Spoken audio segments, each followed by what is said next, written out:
선택에 대한 말씀입니다. 우리는 셀 수 없이 많은 문제를 안고 살아가고 있습니다. 태어날 때도 문제 속에서 태어나요. 과거가 없는, 특히 우리나라 한국 드라마를 보면은 항상 빠짐없이 나오는 것이 있어요. 모든 드라마에 공통적인 내용이 있는데 출생의 비밀을 안고 태어난다. 출생의 비밀. 혹시 여러분들은 혹시 무슨 출생의 비밀을 가지고 태어나셨습니까? 사람은 저마다 출생의 비밀이 다 있는 것 같아요. 무엇을 의미할까요? 문제 속에서 태어났다 이런 뜻이에요. 문제 속에서 태어나고 문제 속에 묻혀 살다가 문제에 시달리게 됩니다. 문제에 시달리다가 문제 속에서 죽어가는 것이 인생인 것입니다. 오늘 본문의 말씀을 보게 되면 나오미와 그의 가족들이 등장을 하고 있는데 이들은 그들이 만난 문제 때문에 죽음의 자리에까지 내려갑니다. 이게 우리가 문제 어떻게 처리하느냐에 따라서 사느냐 죽느냐가 결판이 나는 것입니다. 그러나 나오미는 자신이 만난 문제에 지는 것이 아니라 자신이 만난 문제를 이기는 강한 여성의 모습을 보여주고 있습니다. 비록 어설퍼요. 상당히 어설프지 않습니까? 어설프고 연약한 인간의 단면을 드러내기는 했어도 그래도 그녀는 자부인 며느리인 룻과 함께 환난을 이기는 바른 선택을 합니다. 환난을 이기는 비결은 바른 신앙을 갖고 바르게 대처하는 것입니다. 다른 길이 없어요. 다른 길이 없어요. 우리에게 항상 그 문제를 이기는 방법은 바르게 냉철한 지성을 가지고 그 문제를 들여다보고 그 문제를 바르게 처리해 가는 수밖에는 없습니다. 근데 한꺼번에는 안 돼요. 차곡차곡 처리해 가는 거예요. 스텝 바이 스텝으로, 사이드 바이 사이드로 한 단계 한 단계 스텝 올미듯이 스텝을 쟀듯이 한 단계 한 단계 올라가다 보면은 건너가다 보면은 문제가 사라져 버리고야 말더라는 것입니다. 바른 신앙이 있다고 해도 바른 신앙의 기초에서 바른 선택을 하지 않으면 바른 신앙이 빛나지 않아요. 우리 바른 신앙이 있잖아요. 우리 장로교는 하나님 주권 교리에 입각해서 하나님의 구속사의 경륜을 깨닫고 하나님을 어떻게 계시론, 신론, 인죄론, 기독론, 구원론, 교회론, 종말론에 이르기까지 우리는 모든 것을 어느 정도는 간파하고 머릿속에 넣고 하나님을 섬기는 하나님의 백성들입니다. 그러나 사랑하는 여러분들 오해하지 마시기 바랍니다. 그것이 여러분들의 인생 전체를 가늠해 줄 수는 없다는 것입니다. 냉철한 지성을 가지고 바른 판단을 하고 바른 선택을 하고 감정 조절 잘 하시고 바른 성품으로 화하지 아니하시면 그 바른 신앙이 빛날 수가 없다는 것입니다. 게다가 더 놀라운 사실은 절대로 우리가 겪는 어려움과 아픔을 슬기롭게 이겨낼 수가 없는 것입니다. 환난을 이기려면 바른 신앙에 입각한 바른 선택, 바른 인격적인 선택을 해야 하는 것입니다. 하나님 우리에게 신앙만 주신 것이 아니에요. 신앙에 걸맞는 인격을 주셨어요. 그 인격이 빛나고 그 인격을 갈고 닦았을 때 하나님이 기뻐하시는 성품이라는 것이 싹이 나는 것입니다. 바로 그 성품을 가리켜서 성경은 연단이라고 말을 하는 것입니다. 그 연단이 뭐를 낳느냐? 소망을 낳는 것입니다. 할렐루야. 연단 바른 성품, 바른 선택에 입각한 바른 성품을 개발해 나가지 아니한다면 미안한 얘기지만 여러분들의 삶 속에 소망이 없다는 거예요. 그래서 우리는 예수님을 알면 알수록 변해야 되는 것입니다. 안 변하려고 고집 부리지 마시고, 안 변하려고 볼테기 그냥 고집이 잔뜩 들어 있어가지고 안 변하려고 그냥 발버둥 치지 마시고 말이에요. 하나님 여기 좀 깎아주세요. 하나님 여기 좀 많이 볼테기에 살이 너무 많습니다. 머리 큰 거는 좋은데 볼에 살이 많은 거는 안 좋아요. 그래서 여러분들 항상 하나님 앞에서 아름다운 모습을 유지하면서 자꾸 변화되셔야 돼요. 뭐가 변화되어야 될까요? 속사람이 변화되셔야 돼요. 속사람이 달라져야 돼요. 능력, 지혜 이것을 얼마든지 우리가 취할 수가 있어요. 근데 내 영혼 속사람은 말씀과 환난을 통해서 깎아내야 됩니다. 말씀과 환난을 통해서 계속해서 막 문질러야 돼요. 그래야만이 연단 아름다운 인격으로 변화될 수가 있는 것입니다. 하나님은 우리를 인격적인 존재로 만드셨어요. 우리 스스로가 바른 결정을 내릴 수 있도록 바른 판단력을 주셨습니다. 그러므로 신앙생활은 거듭난 자가 하나님이 원하시는 바른 판단하고 바른 선택을 하는 것입니다. 어떤 사람들이 이렇게 말해요. 결심하면 뭐해? 작심 삼일이잖아. 결심하면 뭐해? 사흘이 못해서 금방 무너져서 신용이 불량한 사람이라는 조롱을 받을 텐데 말을 합니다. 그러나 사랑하는 여러분, 절대로 그렇지 않습니다. 우리가 바른 믿음을 가지고 바른 선택을 하고 바른 판단을 하잖아요. 그러면 하나님께서 도와주십니다. 할렐루야. 누가 도와주신다고요? 하나님이 도와주시는 거예요. 우리가 바른 신앙에 입각해서 바른 판단을 하고 바른 선택을 딱 내리잖아요. 그럼 하나님께서 그 다음은 알아서 해주시는 거예요. 내 의지나 내 능력으로 이루어지는 것이 아니에요. 우리의 삶의 변화, 우리의 삶이 좋아지는 거, 우리의 삶이 아름다워지는 거 내 능력으로 되는 것이 아니에요. 내 지혜로 되는 것이 아닙니다. 나는 그냥 결심하면 되는 것입니다. 그러면 내 속에서 성령께서 도와주시는 거예요. 내 속에서 성령께서 일을 하시는 것입니다. 여러분, 실패하고 또 다시 실패해도 제발 여러분들 바른 신앙을 버리지 마시고 바른 선택을 하시길 예수님의 이름으로 축원을 드립니다. 환난을 이기길 원하잖아요. 우리가 환난을 이기고 역사의 새 아침을 맞이하기를 우리가 원할 때가 얼마나 많은지 몰라요. 그러려면 우리가 바른 것을 추구하는 바른 선택을 확실하게 해야 되는 것입니다. 어떤 인생을 사느냐 하는 것은 결국에는 우리가 만난 여러 가지 문제들이 있어요. 그 문제들에 대해서 우리가 어떤 선택을 하느냐에 따라서 달려있는 것입니다. 그럼 어떤 선택이 문제를 이기고 환난을 이기는 바른 선택이란 말입니까? 첫째로 하나님의 권고하심을 따라서 최대한, 잘 들으세요, 최대한 하나님께로 돌아가는 선택이 바른 선택입니다. 하나님의 권고하심의 역사가 있거든요. 오늘 6절에 있는 말씀입니다. 그가 모압 지방에 있어서 여호와께서 자기 백성을 권고하사 그들에게 양식을 주셨다함을 들었으므로 이에 두 자부와 함께 일어나 모압 지방에서 돌아오려 하여, 이렇게 말씀하고 있습니다. 나오미는 지금 지긋지긋한 모압 땅을 지금 떠나서 고향 땅인 베들레헴으로 돌아가려 하고 있습니다. 이유가 무엇입니까? 하나님께서 자기 백성 이스라엘을 권고하셨다, 이 소식을 들은 거예요. 하나님께서 자기 백성 이스라엘을 권고하사 풍년이 들게 하셨다, 이 기쁨의 소식을 들었기 때문입니다. 여러분, 언제 우리가 하나님께로 돌아갈 수 있습니까? 하나님 말씀 들으셔야 돼요. 믿음은 무조건, 믿음은 하나님께로 돌아가는 믿음은 무조건 하나님의 말씀을 들으면서 나는 것입니다. 사랑하는 여러분들, 믿으시길 예수님의 이름으로 축원을 드립니다. 하나님 앞에서 우리 귀가 열려져야 돼요. 무엇보다도 이제 마음이 열려져야 되겠죠. 마음이. 꼭 똑같은 말씀을 들어도 어떤 사람은 은혜롭게 받아들입니다. 근데 또 어떤 사람들은 나만 욕했어, 우리 목사님이 오늘도 나를 깠어, 이렇게 받아들이는 사람들이 있어요. 그러니까 은혜를 못 받는 것입니다. 은혜를 받느냐 못 받느냐, 하나님은 똑같은 씨앗을 뿌려주십니다. 똑같은 곳에 하나님의 햇빛, 하나님이 주신 햇빛을 쬐게 하면 안 됩니다. 근데 식물 위에 떨어지면 광합성 작용을 합니다. 빛이 들어와서요, 수분과 양분을 쭉 빨아들여서 그 식물이 커지는 광합성 작용을 합니다. 근데 그것이 늪지대에 떨어지잖아요. 그럼 뭐가 생기느냐? 말라리아라고 하는 무서운 풍토병이 생기는 거예요. 똑같이 햇빛이 떨어지는 거예요. 같은 햇빛입니다. 근데 한쪽에서는 말라리아라는 질병을 야기시켜요. 다른 곳은 식물을 잘 자라게 하는 광합성 작용을 일으키더라는 것입니다. 마찬가지입니다. 하나님 말씀 똑같이 듣습니다. 어떤 사람 그 말씀이 나에게 향하신 하나님의 말씀이라고 듣는 거예요. 그리고 그 말씀대로 아멘하는 것입니다. 그리고 그 말씀대로 순종하는 거예요. 어떤 역사가 벌어질까요? 믿음의 놀라운 역사가 일어나게 된다는 거예요. 할렐루야. 사랑하는 여러분들, 믿으시길 예수님의 이름으로 축원을 드립니다. 하나님이 자기 백성을 사랑하사 권고하셨다. 그래서 풍년을 하나님이 들게 하셨다. 이 기쁨의 소식을 듣고 지금 나오미는 베들레헴을 향해서 지금 가고 있는 것입니다. 그래서 나오미는 하나님을 섬기는 땅인 베들레헴으로 돌아가는 영적인 바른 선택을 한 것입니다. 비록 나오미는 육신의 만족에 사로잡힌 나머지 남편을 잃었어요. 게다가 두 아들마저도 잃었습니다. 우리는 먹고 사는 게 포도청이라 그러잖아요. 그래서 우리는 먹고 사는 문제를 빨리 해결하고 싶어서 안달할 때가 너무너무 많아요. 그래서 모압 땅으로, 베들레헴의 풍년의 땅, 떡집이라고 하는 베들레헴, 베이트레헴이라고 하는 뜻인데, 이 베이트는 집을 얘기하는, 레헴은 떡을 얘기하는 거예요.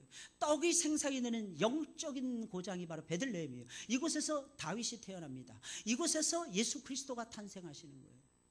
그런데 그렇게 좋은 땅을 버리고 흉년이 들자마자 모압 땅으로 홀라당 이사를 가버렸어요. 그 결과 10년 동안 사는 동안에 남편이 죽어요. 게다가 두 아들마저도 죽고 두 며느리와 함께 과부들만 셋 남는 집안으로 전락해버리고 말았습니다. 환난 속에서 역사를, 그러나 그 속에서도 나오미가 한 가지 딱 배운 것이 있었어요. 역사를 보는, 역사를 읽어내는 안목이었어요. 이런 모습 속에서 저는 깜짝 놀라는 게 여자들이 참 무섭다는 생각이 참 많이 들어요. 이런 속에서 역사를 바라보는, 하나님이 어떻게 역사하시는가, 역사를 보는 안목이 생겼더라는 것입니다. 특별히 하나님의 손이 어디에서 나타나는가, 하나님의 손이 나타나는 곳이 있잖아요. 게다가 하나님의 손이 심판의 손이 아니라 하나님의 손이 우리의 삶을 기름지게 만들고 풍요롭게 만드는, 하나님이 역사하시는 선하고 능하신 손이 어디에서 나타나는가 하는 하나님의 도우심의 역사를 살피는 안목을 깨닫게 됩니다.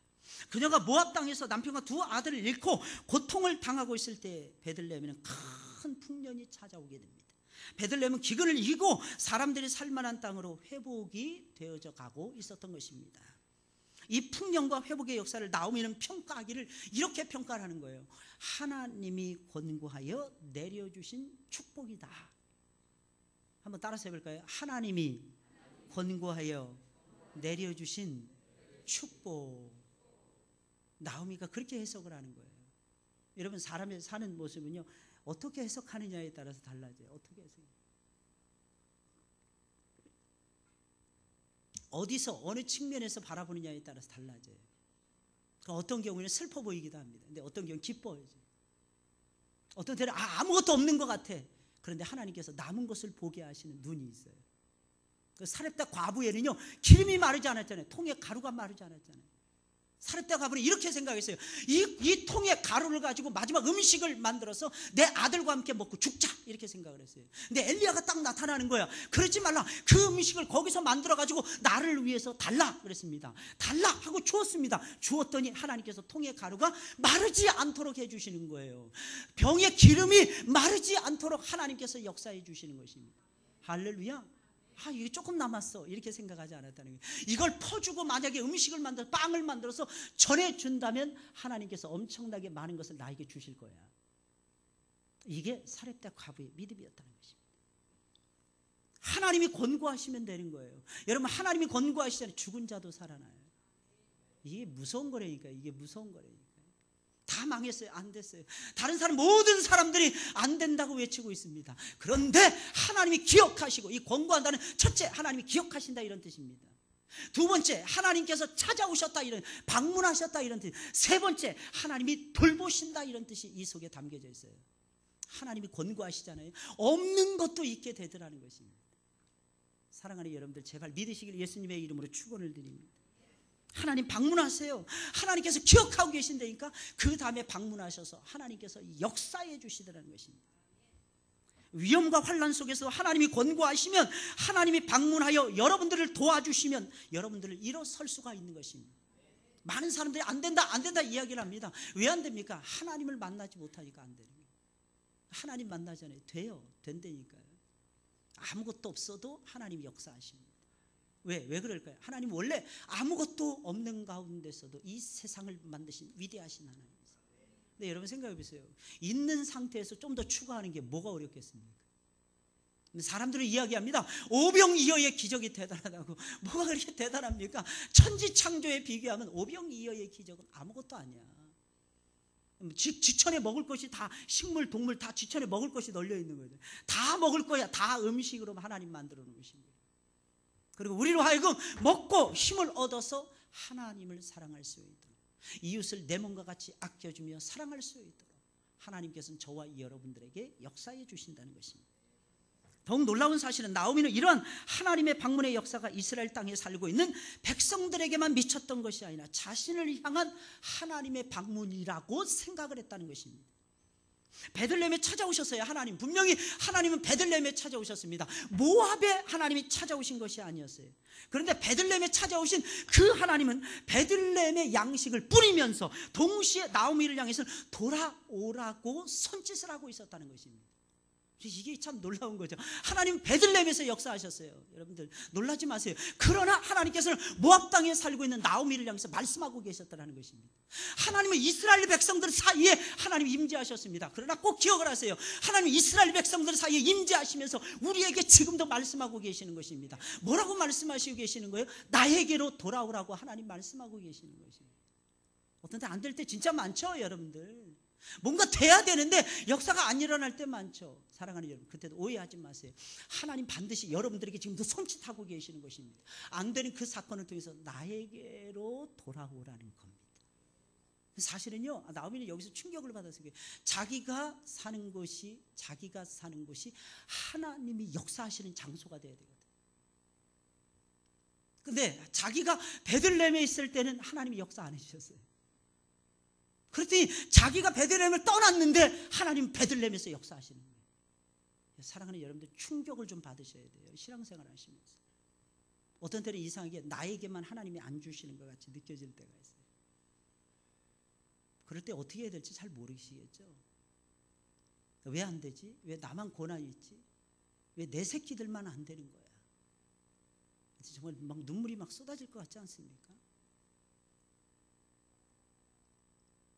저도 그럴 때가 참 많아요.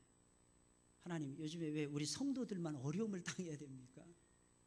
병원에 입원하신 분들도 많고 그냥 뭐 수술하고도, 오늘 현빈님마저도 병원을 다녀왔으니 근데 참 놀라운 사실이 있어요. 그때 하나님의 의도를 발견하셔야 됩니다.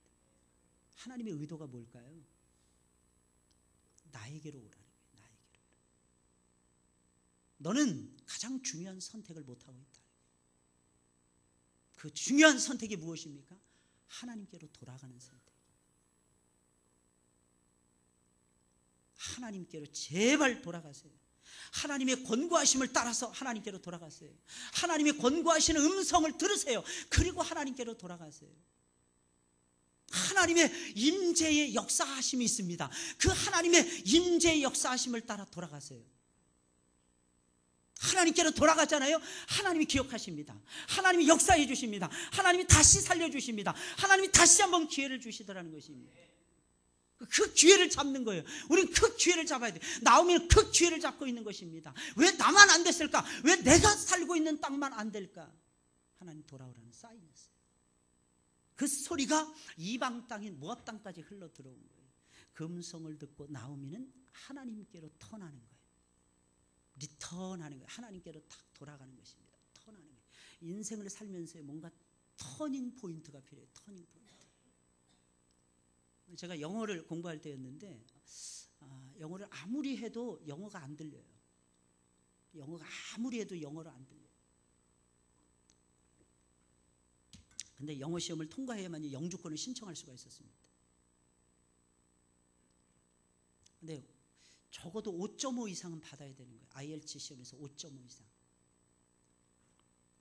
그래야만이 영주권을 줄 수가 있었어요. 근데 시험을 딱 보는데 4.5를 안 넘는 거예요. 4.5를 안 넘는 거예요. 1점 차이가 엄청난 차이를 났다. 제가 깜짝 놀란 건 고액 과외 영어 선생님이 이민을 오셔가지고 시험을 봤는데 4.0이 나왔어요. 고액 과외 영어 선생님이, 영어를 진짜 잘하는 사람이 왔는데 4.0에서 코가 석자나 빠져서 맨날 고개 숙이고 돌아다녀요. 그 저를 만났어요. 저희 교회 나오셨어요. 저보고 그러는 거예요. 목사님 막 우시는 거예요. 뭐 남자가 이렇게 울어요. 제가 그랬더니 목사님 저 좀 살려주세요. 제가 어떻게 살려드립니까? 제가 시험에 통과할 수 있도록 저를 위해서 기도해 주세요.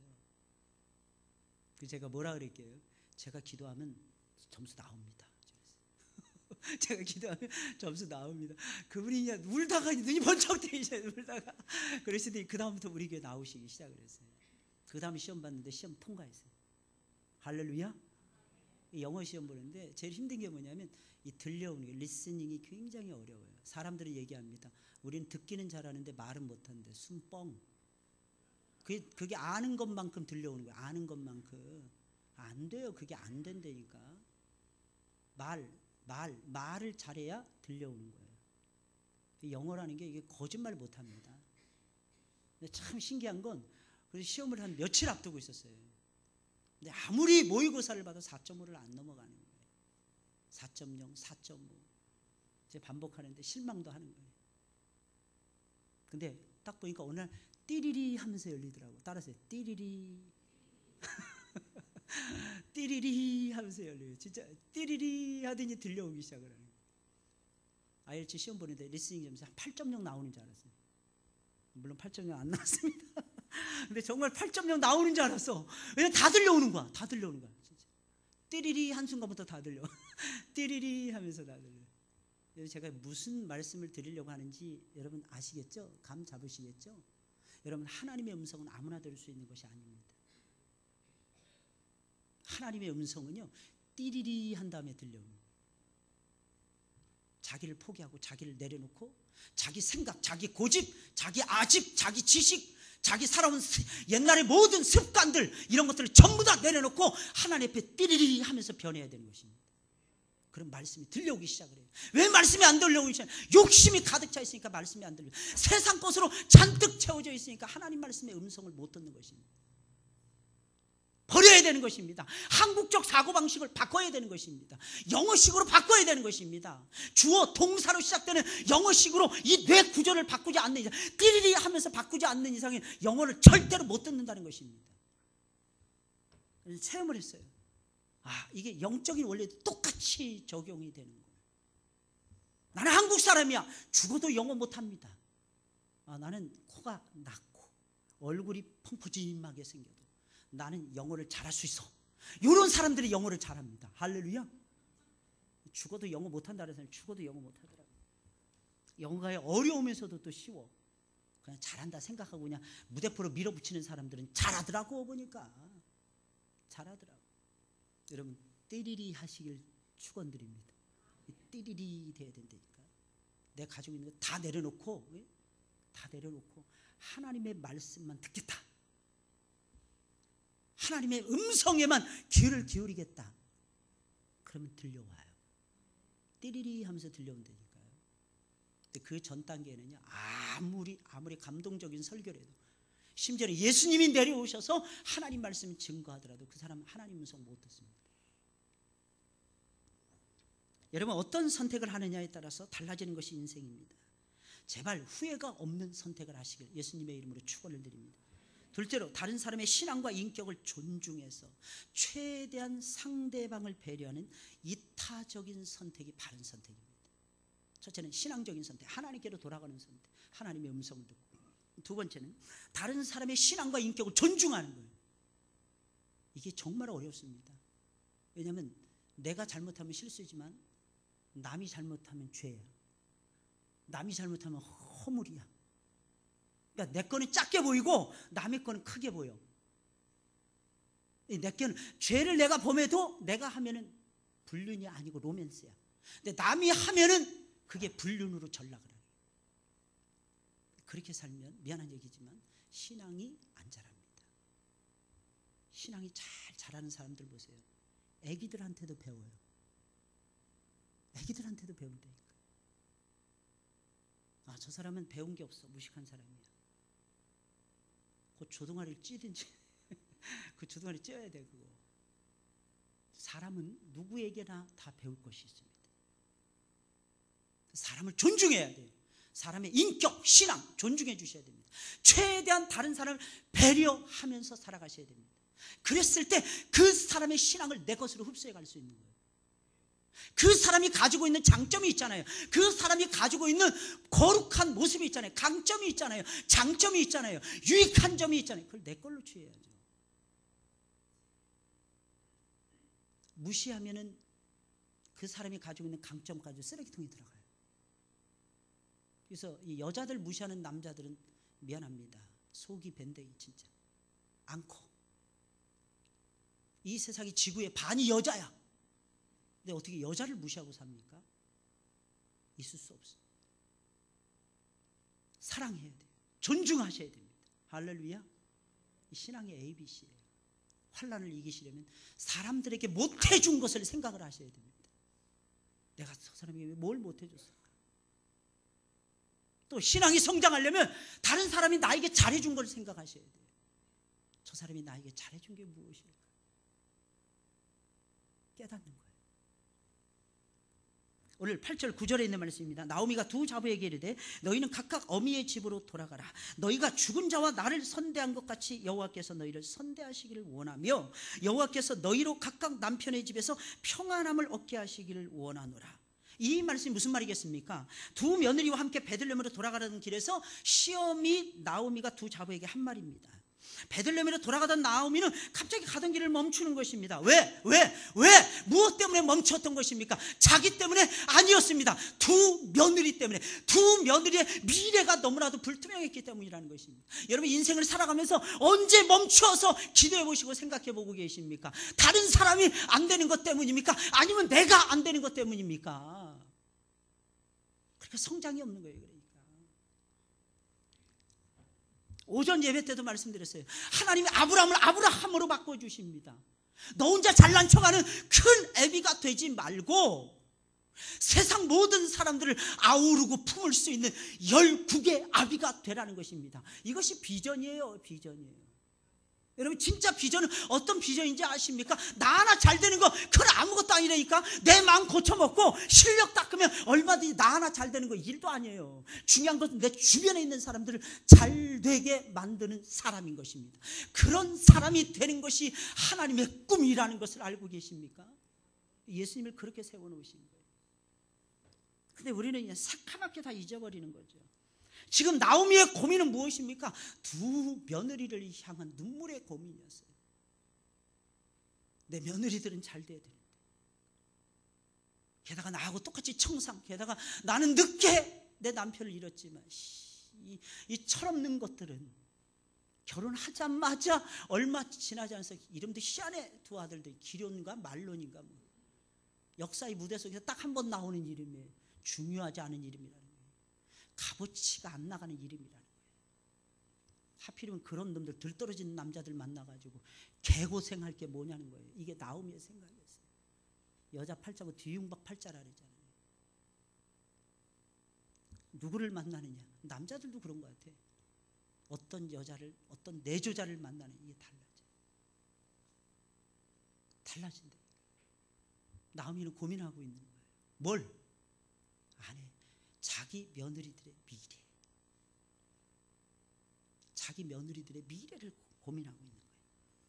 그래서 두 자부 오르바와 룻에게 너희는 각각 너희 어미의 집으로 돌아가라. 무슨 말이에요? 가서 새 남편 만나서 새로운 가정을 일구면서 살라는 거예요. 여기서 우리는 나오미가 자신만을 위해서가 아니라 두 며느리의 장래와 어려움을 생각해서 이타적인 선택을 하고 있다는 것을 깨달아야만 됩니다. 나오미는 지금 베들레헴으로 돌아가면서 두 며느리 때문에 고민에 빠졌어요. 이미 나오미는 자신과 두 며느리들에게는 아무런 소망이 없다는 것을 알고 있었습니다. 그래서 두 며느리의 장래를 생각해서 모압 땅으로 돌아가라고 권면을 하고 있는 것입니다. 사실 여러분 생각해 보세요. 두 며느리를 데려가는 것은 한편은 부끄러운 일이지만 그래 두 며느리 데려가면 시중이라도 들어줄 거 아니겠습니까? 자기 입장에서는 훨씬 더 좋은 일이고 편한 일이었어요. 그러나 그녀는 자신의 편안함보다는 두 며느리의 장래가 더 고민이 되었던 것입니다. 그래서 돌아가라 이런 명령이에요. 나오미는 자기 주변에 있는 사람들과 그들의 장래와 인격을 배려할 줄 아는 신앙인이었어요. 아마도 그녀는 환난을 겪으면서 환난을 통과하면서 사람의 인격이 귀하다는 것을 깨달았을 것입니다. 이래서 환난이 필요한 거예요. 이래서 환난이 지난 다음에도 인격이 바뀌어지지 않죠. 손해 막심하게 보고 있는 것입니다. 손해를 막 급하게 보는 거예요. 오히려 환난이 지나가요. 어려움이 있습니다. 그럼 그 속에서 뭘 닦아야 되는 거예요? 첫째는 하나님의 뜻을 깨달아야 되고, 두 번째는 나를 바꿀 수 있어야 되는 거예요. 나를 고쳐야 되는 거예요. 나오미가 지금 이런 이타적인 선택을 하라고 말할 수 있었던 것은 그녀가 변하고 있었다는 것입니다. 상대방을 배려하는 나오미의 이타적인 선택은 분명히 바른 선택이었고 우리가 본받아야 하는 모습인 것입니다. 하지만 상대방을 위할 때는 여러분 꼭 기억하세요. 이 대목이 중요합니다. 육신적인 면만을 고려해서 배려해서는 안 됩니다. 우리는 상대방을 배려하는 선택을 해야 됩니다. 그리고 거기서 멈춰서는 안 되고 그 선택이 상대방에게 영적인 유익이 되도록 하는 선택이 되도록 만들어야 됩니다. 상대방의 장래와 인격만을 존중해서 선택하지 말고 이렇게 했을 때 상대방의 신앙이 자랄 것인가? 상대방의 영혼이 잘 자랄 수 있을 것인가? 영적인 측면, 신앙적인 측면까지 배려해야만이 그것이 진짜 배려라는 것입니다. 예를 들겠어요. 직장이 없는 사람에게 직장을 소개해 주는 것은 선하고 아름다운 일입니다. 근데 그 직장이 주일날 예배를 못 드리는 직장이에요. 목공이 포도청이니까 빨리빨리 연결해 주셔야죠. 그죠? 할렐루야. 왜 꿀먹은 벙어리처럼 그냥 저만 깜빡깜빡 눈만 깜빡깜빡 저를 쳐다보세요. 누군가를 도와줄 때 명심하셔야 되는 부분이 있어요. 그 사람의 영적인 유익이 되도록 도와주셔야 돼요. 신앙적인 유익이 되도록 도와주셔야 되는 거예요. 하필이면 내 수중에 갯돈 1,000만 원 받은 날 누군가가 1,000만 원 빌려달라 그래요. 정직한 내 영혼은 이걸 속일 수가 없는 거예요. 그죠? 그래서 우리 수연자매처럼 착한 사람은 더더욱이나 또 속일 수가 없는 거예요. 근데 그 돈은 우리가 목적 있게 써야 되는 돈이에요. 빌려줘야 될 돈이 아닙니다. 그럴 때는 뭐라고 얘기해요? 없다고 얘기해야 돼요. 근데 나를 찾아왔어요. 어떻게 될까요? 2가지 반응을 보여야 됩니다. 다음에 도와주겠습니다 라고 하든지, 아니면 내 수중에 있는 돈, 편하게 줄 수 있는 돈이 50만 원이에요. 50만 원을 내가 당신에게 주겠습니다. 이 돈은 갚아도 되고 안 갚아도 되는 돈입니다. 그러나 내가 1,000만 원을 그대에게 줄 수는 없습니다. 만약에 1,000만 원을 주잖아요. 사람 잃고 돈도 잃고 다 잃어버려요. 사람 잃고. 사람은 건져야죠. 할렐루야. 아니면 돈이라도 잡아야지. 할렐루야. 우린 돈이 중요하잖아. 그죠? 돈은 절대로 놓치지 말아야지. 아니, 그런 뜻이 아니에요. 내가 할 수 있는 범위 내에서 줘야 돼. 그리고 그 사람에게 유익한 쪽으로. 그렇게 돈을 빌려서 그 사람이 계속 쓰다 보면 어떤 때는 이 사람 저 사람 손 벌리는 것이 습관이 될 수도 있잖아요. 오히려 우리는 도우면서 살아야지 도움을 청하면서 살아서는 안 됩니다. 이게 그리스도인의 저는 삶이라고 생각을 해요. 없으면 그냥 죽을 각오를 하고 하나님 앞에 매달리시는 거예요. 하나님, 정당한 방법으로 내 손에다가 필요한 것을 주세요. 하나님 주실까요? 안 주실까요? 안 주십니다. 안 주신다니까. 그렇게 쉽게 안 주신다니까. 한 2박 3일 금식하면서 기도했어. 하나님 1,000만 원 필요한데 100만 원 주실 수도 있습니다. 그때 아셔야 돼요. 그게 구름의 역사라는 것을 아셔야 돼요. 손바닥만한 구름의 역사. 그럼 하나님 나머지 900만 원 주실까요? 안 주실까요? 주십니다. 그 믿음을 가지고 사시라는 것입니다. 할렐루야. 제발 여러분들 영적인 도움이 되고 신앙적으로 도움을 줄 수 있는 선택을 하시길 예수님의 이름으로 축원을 드립니다. 뭐 당장 뭐 서운하니 섭섭하니 이런 욕먹는 게 낫지. 그죠? 며칠 동안 욕먹는 게 낫지. 여러분, 몇 년 동안 잠잠 못 주무시고 고생하면서 그 돈 언제 받지? 그 돈 언제 받지? 나 필요한데 이렇게 살아가는 것보다 훨씬 더 낫다는 것입니다. 어찌됐든지 나오미의 단순한 인격적인 배려는 오르바로 하여금 모압 땅으로 돌아가도록 만들었습니다. 나오미는 결국 이 일로 인해서 며느리의 영혼을 실족시키는 시어머니가 되고야 말았다는 것입니다. 나오미는 모압으로 내려가서 살면서 3명의 남자를 잃었어요. 다시 모압 땅에서 벗어나서 베들레헴으로 올라오면서 또 한 영혼을 잃었다는 것입니다. 아직까지도 나오미가 정신 못 차리고 있다는 거예요. 우리는 항상 살아가는 여러분들 바른 선택을 해야 돼요. 바른 선택. 한 영혼이라도 사단에게 내어주어서는 안 된다는 것입니다. 빼앗기지 말아야 돼요. 그 영혼의 신앙과 인격을 배려해 줄 수 있는 바른 선택을 해야 되는 것입니다. 마지막 3번째로, 비록 손해를 보더라도 영적이고 도덕적인 가치를 추구하는 선택이 바른 선택입니다. 나오미는 오르바를 돌려보내고 다시 베들레헴으로 올라갑니다. 무려 10년 만에 고향 땅을 밟는 것인데 나오미의 발걸음 무겁기만 합니다. 10년 만에 고향 땅을 돌아요. 잘 돼서 돌아가는 것이 아니라 거할 곳이 없어서 가장 불쌍하고 처량한 신사가 되어서 지금 돌아가는 거예요. 베들레헴으로 가는 길은 그러니 무거울 수밖에 없는 거죠. 그렇게 한참을 가다가 나오미는 또다시 룻에게 제안을 합니다. 얘야, 너도 늦기 전에 내 동서처럼 돌아가거라. 나오미가 아직도 정신 못 차리고 있는 거예요. 나로 어머니를 떠나며, 룻이 이렇게 대답을 합니다. 나로 어머니를 떠나며. 이 대목이 하이라이트예요. 잘 들으세요. 나로 어머니를 떠나며 어머니를 따르지 말고 돌아가라. 강권하지 마옵소서. 어머니께서 가시는 곳에 나도 가고 어머니께서 유숙하시는 곳에서 나도 유숙하겠나이다. 이 무슨 말이에요? 롯은 비록 힘들고 어려운 상황에서도 시어머니를 생각을 했어요. 시어머니를 생각하는 도덕적인 선택을 한 것입니다. 의리 있죠? 의리가 있어야 되는 거. 공부도 잘하려면 의리가 있어야 된다 그랬어요. 그죠? 뭔가 의리가 있어요. 이걸 보여주는 사람이, 말씀드렸죠. 김보서이가 그걸 보여주고 있더라니까. 걔는 의리 아니면 빠지면 시체야 그냥. 근데 그 아들이 나와서 공부 잘한다 그러더라고. 어떻게 이렇게 공부 잘하냐. 그러니까 의리로 공부한다는 거야. 의리로. 미친 부자야 내가 봤을 때. 근데 그 김보석이 지금 예수님을 그렇게 잘 믿고 있대잖아요. 하루도 걸리지 않고 새벽 예배 드린답니다. 예수님 딱 만나고 나면 다음부터는 모든 예배를 내가 하나님 앞에 드려야 되겠다. 이게 김보석의 마인드랍니다. 왜? 하나님과의 의리를 지키려고. 할렐루야. 여러분 하나님과의 의리 좀 지키세요. 의리 좀. 맨날 날 좀 보세요. 날 좀 보세요. 이러지만 보면 뭘 봐. 그 얼굴 봤다 맨날 똑같이. 하나님의 얼굴을 보셔야지. 하나님의 얼굴을. 그러면서도 롯은 하나님을 섬겨야 되겠다는 바른 신앙적인 선택을 합니다. 16절 17절 다시 읽어보면 어머니의 백성이 나의 백성이 되고 어머니의 하나님이 나의 하나님이 되시리니 어머니께서 죽으시는 곳에서 나도 죽어 거기 장사될 것이라. 만일 내가 죽는 일 외에 어머니와 떠나면 여호와께서 내게 벌을 내리시고 더 내리시기를 원하나이다. 이 대목은요 눈물이 아니고선 넘어갈 수 없는 대목. 어머니는 늙은 여인이었습니다. 남편도 없고 자식도 없고 모든 것을 다 잃어버린 여인이었어요. 그런데 롯은 그 모든 손해를 감수하면서도 어머니의 곁에 머물겠다는 겁니다. 며느리를 보려면 이 정도의 며느리를 보시기 바랍니다. 할렐루야. 이제 그러려면 어떻게 될까요? 여러분들의 딸들을 이 정도의 수준으로 키워놔야지. 자기 딸들은 그렇게 안 키워놓고 며느리만 잘 보려고 하니까 이게 도둑놈 심보지. 이게 앞뒤가 안 맞는 거야. 하나님 보시기에 계산이 안 떨어지는 거예요. 신앙적이고 도덕적인 바른 가치를 추구하는 멋진 선택을 하고 있는 거예요. 이런 모습을 보면 여자들이 정말 대단하다. 저는 이렇게 생각을 합니다. 앞뒤 계산을 안 해. 여자들은 가끔 가다 보면 앞뒤 계산을 못 해요.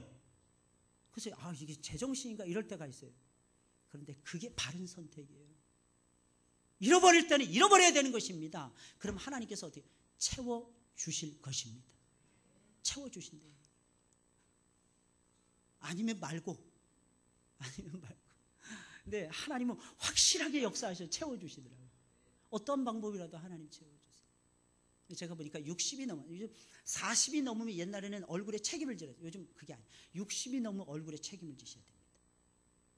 60이 넘으면 얼굴이, 요즘은 40대 50대도 아가씨들 같아. 그래서 몰라 일단 뒷모습을 보면 더 몰라 앞모습을 봐도 또 몰라. 근데 60이 넘어가면 책임을 지셔야 됩니다. 제가 보니까 고난을 많이 겪으셨던 분들은 60이 넘어서도 해처럼 빛나더라고요. 근데 60 되기 전까지 룰루랄라 하면서 공주처럼 공주가로 살아오셨던 분들 있죠. 고난 별로 없어요. 자글자글 주름이 생기더라고. 하나님은 공평하신 거예요. 하나님 공평하신 거예요. 할렐루야. 눈썹이 휘날리도록 막 축자살자 고생하면서 일을 하시니까 60 넘어가서 하나님이 깨끗하고 아름답고 예쁜 얼굴을 하나님이 만들어 주시는 거예요. 하나님 진짜 공평하신 것 같아요. 나오미가 어렵고 어려운 상황에서도 끝까지 하나님 생각, 끝까지 사람들을 배려하는 거예요. 그러니까 하나님께서 나오미의 곁에 나오미보다 신앙이 훨씬 더 좋은 이방 여인 룻을 딱 붙여주시는 거예요. 할렐루야. 이게 차원이 다르요. 룻은 끝까지 시어머니를 선택했어요. 이는 시어머니가 섬기는 하나님을 섬기기를 원하는 지극히 신앙적인 선택이었어요. 시어머니와의 관계를 정말로 중요하게 여기는 바르고 도덕적인 선택이었습니다. 비록 지금은 나오미가 환난을 당하는 불행한 처지였을지라도 그래도 그녀는 이스라엘의 참 사람이에요. 참 이스라엘의 사람이었어요. 언약의 자손이었습니다. 영적이면서도 도덕적인 사람이었습니다. 그래서 룻은 나오미 시어머니를 딱 붙드는 거예요. 그 시어머니를 붙들면 세상적인 것을 다 놓는다 할지라도 그 시어머니를 붙들면 자신의 신앙이 회복된다는 걸 알았어요. 잃어버린 신앙을 회복할 수 있다는 것을 알았어요. 그 다음에는 하나님이 알아서 해주시겠지 하는 것이 룻의 믿음이었어요. 할렐루야. 여러분 이것이 환난을 이기는 바른 선택인 것입니다. 계속 시리즈로 제가 설교하고 있죠. 그죠? 다음 주에 가면 하나님 나라에 대해서, 다음 주 말고 그 다음 주 하나님 나라에 대해서, 다음 주는 제가 설교하지 않습니다. 저를 지극정성으로 가르치고 있어서 목사님이 오셔서 하나님 말씀 증거하실 것입니다. 다음 주에 총여전도회 헌신 예배 드리니까요, 우리 모든 여전도 회원들은 다, 지방에 가셨던 분들도 다 올라오셔서 주일날만큼은 예배에 집중하세요. 아마 다음 주 오후 예배는 저보다 한 100배 이상 은혜가 쏟아질 것입니다. 대단하신 분이에요. 제가 너무너무 존경하는 분이에요. 하나님 말씀에 죽고 사시는 분입니다. 그래서 늘 그분만 바라보면 제 고개가 숙여지는 그런 분이에요. 저 20살 때부터 저를 지도해 주시기 시작했어요. 저 청년기를 그분과 함께 거의 보냈습니다. 같이 잠도 자고 같이 어디 지방도 돌아다니고 하나님의 역사에 대한 깨달음을 저에게 참 많이 주신 목사님이십니다. 근데 오셔가지고 일산에 예수사랑교회라고 담임하시는데 개척하셔가지고 지금까지 거의 한 20여 년 동안 눈물로써 교회를 섬기시는 목사님이십니다. 오셔서 한번 들어보시기 바랍니다. 그 다음 주부터는 하나님 나라에 대해서 말씀드리고 한 4, 5주 동안 하나님 나라 시리즈로 가르쳐 드릴 거예요. 그 다음에는 뭐냐, 하나님 나라의 성품, 인격에 대해서 나누게 될 것입니다. 그게 1년이 걸릴지 2년이 걸릴지 그건 잘 모르겠어요. 하나님 나라의 성품, 우리가 모자란 것이 그 성품이더라. 우리가 직면하는 모든 상황과 모든 문제들과 모든 사건들 속에서 우리는 조금도 후회함이 없는 선택을 해야 됩니다. 조금도 후회함이 없는 선택. 이게 뭐예요? 하나님께로 돌아가는 선택, 다른 사람을 배려해 주는 선택, 영적이고 도덕적인 가치를 추구해 가는 아름다운 선택. 좀 손해를 입더라도 그러면 하나님께서 어떻게 하실까요? 하나님이 도와주십니다. 할렐루야. 하나님이 도와주세요. 나음이 올라가자마자 그냥 대박나죠. 대박나죠. 이 베들레헴에서 제일 큰 부자였던 보아스라는 유력한 남자를 만났는데 이 남자가 룻을 사모하는 거예요. 룻과 결혼을 했습니다. 낳은 아들이 있었습니다. 이 아들이 누구냐 하면 다윗의 증조 할아버지예요. 다윗의 증조 할아버지. 할렐루야. 다윗의 몸속에는 이방인의 피가 반 이상 흘러가는 유대인 아니면 토종 아닙니다. 혼합 잡종이에요. 여러분들 혹시 얼굴 색깔 좀 이상하게 생겼다고 그래서 여러분들 이상하게 대하지 마시고, 얼굴이 까마면 까말수록 사람이 정직하더라고. 할렐루야.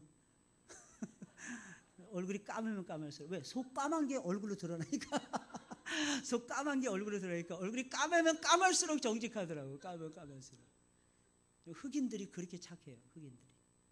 옛날에 LA에 흑인 폭동이 일어났죠. 1984년도인가 언제. 그죠? 한인 샵만 다 타겟에서 놀았죠. 왜 그런지 아십니까? 돈은 흑인들에게서 벌고 사는 곳은 백인들 가운데서만 사니까. 흑인들이 열이 난 거예요. 돈은 흑인들의 주머니를 털고 벌 때는, 쓸 때는 백인들하고 룰루랄라 하면서 백화점 돌아다니면서 쓰는 한국 사람들이 미워 죽겠는 것입니다. 그건 미워할 만해요. 미워할 만한 거예요. 할렐루야. 여러분, 환난을 이기는 바른 선택을 하시길 예수님의 이름으로 축원을 드립니다. 그러면 베들레헴으로 가는 길이 선명해집니다. 베들레헴으로 가는 길이 선명해져요. 바른 선택을 하시고. 그래서 바른 선택을 하시고 승리하시는 여러분들이 되시기 주님의 이름으로 축원을 드립니다. 한 주 동안 힘있게 승리하시고, 구정이면 어떻고 명절이면 어떻습니까? 뭐 해야 된다고요? 예배 드리시라니까. 명절에는 명절 가정 예배를 드리셔야 되는 거야. 할렐루야. 상은 차리지 마세요, 제발. 목사님, 상만 차리면 안 될까요? 그러다가 귀신이 그 집을 덮으면 어떻게 해? 귀신이 와서 홀라당 덮어버리면 어떻게 살려고? 귀신을 쫓아내야 되는데 귀신 부르는 상다리 휘어지도록 찾아놓으면 귀신이 와서 집 앞인 줄 알고 먹을 거 아니야. 그리고 먹고 나서 막 휘젓고 돌아다닐 거 아니야. 그런 짓 못하도록 상은 차리지 마세요. 우리 먹을 것만 차려놓으시고 예배 드리세요. 예배. 하나님이 기뻐하시는 예배 드리세요. 할렐루야. 예배가 마귀를 물러가게 하는 거예요. 물러가게. 명절날 아침, 설날 아침에 뭐 하는 날이라고요? 예배 드리시는 날. 예배 드리시는 아침으로 여러분들이 보내시기 바랍니다. 안 믿는 가족이 왔어요. 친척이 왔어요. 어떻게 될까요? 같이 예배에 동참시켜야지. 그래야 복음을 증거해야 그 영혼의 미래가 조금이라도 열릴 거 아니겠습니까? 늘 말씀드리잖아요. 안 믿는 사람이 있으면 뭐 한다고? 더 좋아, 예배 드리기가. 말씀드렸잖아요. 안 믿는 사람들이 어쩌다가 지들이 좋아하는 찬송이 나오면 더 크게 부르더라고. 어떻게 막 울면서 불러. 믿음도 없는 것들이. 할렐루야. 할렐루야. 그러니까 꼭 불러야 돼. 꼭 불러야 되고 꼭 예배 드리셔야 돼요. 목사라고 해서 여러분들 이런 말씀 드리는 거 아닙니다. 저는 목사 되기 전에도 그랬어요. 예배 드리는 게 그렇게 좋더라고요. 평생 예배만 드리라면 좋겠어요. 예배만 드려. 어떤 때는 예배 시간이 왜 안 끝납니까? 이럴 때는 많죠. 그죠? 1시간인데 누가 약속했나요? 끝나는 시간은 약속 안 했는데 그냥 2시 30분 이렇게 적어놨을 뿐이에요. 자기 생각에 끝나는 시간 3시 30분 자기가 정해놓은 거예요. 여러분들 막 정하지 마세요. 하나님이 해주실 때까지 기다리셔야 돼요. 하나님이 해주실 때까지. 어떤 데 예배 드리다가도 승질 난다니까. 근데 그 승질 나는 그 단계를 넘어가야지 진짜 은혜를 체험하게 되는 거예요. 찬송 부르다가도 승질 난다니까. 왜 성질 나냐? 제가 옛날에 이제 하루 종일 예배 드렸어요. 저녁에도 또 예배 드렸어요. 7시에 저기 11시에 끝났어요. 예배가 11시 반부터 또 경배와 찬양이라 모닥불 피워놓고 또 찬송을 부르기 시작하는데 새벽 2시가 됐는데도 안 끝나는 거야. 화나겠어요? 안 나겠어요? 화나더라고요. 저같이 신앙 좋은 사람도 화가 나더라고요. 아씨 언제 끝나? 아씨 언제 끝나? 그러다가 3시가 넘어갔어요. 그 다음에 왜 모르겠다 손 들고 막 찬양 부르기 시작했어요. 그 다음부터 그때 은혜가 진짜 크더라고요. 그때 은혜가 정말 크더라고요. 이 신앙은요 장애물을 뛰어넘어야 신앙이 좋아지는 거예요. 할렐루야. 아멘 하셨어요. 아멘 하셨어요. 우리 찬송가 370장입니다. 우리